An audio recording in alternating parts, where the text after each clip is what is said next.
Hey guys, what's up? Welcome back to another video. In this video, we're going to learn some key things that you need to know about RobotC software in order to have a successful and a working robot. But before we get started, if you guys can do a favor by clicking that red subscribe button right down below and by clicking that tiny bell right next to it to receive updates. So as you can see, I have downloaded the Vex Robot C software on my computer, and I will put the links in the description below so you guys can find where to download them. So if you guys open your software up, the start page should come and it should look like this. On the header, it should say Robot C for Vex Robotics 4.0 start page. Then you guys want to go up to the left hand corner to click on the tab that says new file in order to open a new file. Then there will be nothing written in the program, but it will say task main and a bunch of ampersands and parentheses and all of that. So you guys should be able to see that. And if you're on that page, you guys are pretty much on the right track so far until now. You guys should not be typing anything in before setting up your motors. So then let's just name our file. So you can do that by going on the top left hand corner again by clicking that save button. And for instance, I'm going to name my file example. Next, we have to get the motors and the sensors set up. And if you want to do that, click the motor and the sensor setup tab up, right up there. Realize that this is an important step. In order to set up, you have to have your motor set up in order for the robot to work. So then you guys want to click on the second tab that says motors. Then there will be no motor setup. So this is your job to name your motors and set them up.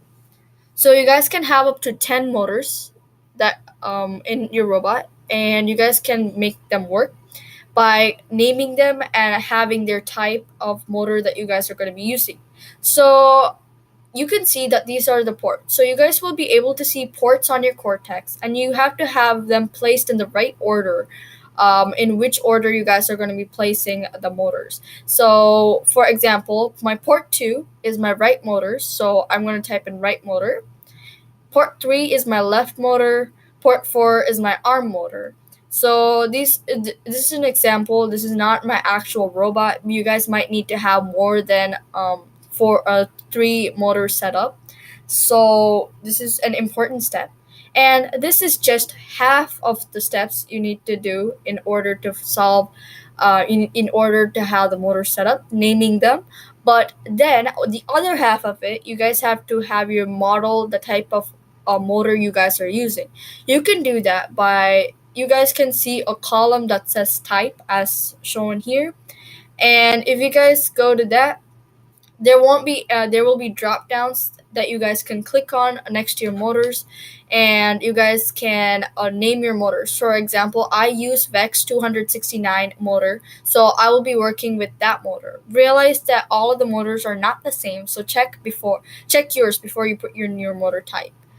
And this has to be a Vex motor. It cannot work with any other motor. And you have to do the same to all the motors. So by clicking that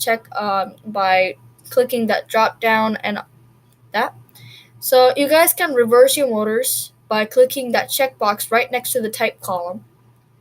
Once you do that, once you fix everything, once you check over yours, I would make sure right now you guys can plug in, if you guys have your robot with you, plug in your ports. You guys should be able to see a motor side, a motor section on your Cortex, and you guys should be able to plug in your ports. And once you do that, once you guys are done with the motor setup on the computer, click OK.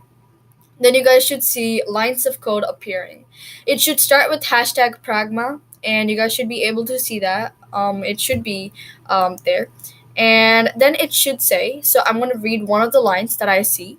So it should say config and then parentheses. Inside the parentheses, you guys would have the motor, the port, motor name, motor type, and an open loop. Then click save on the top left hand corner to save your file.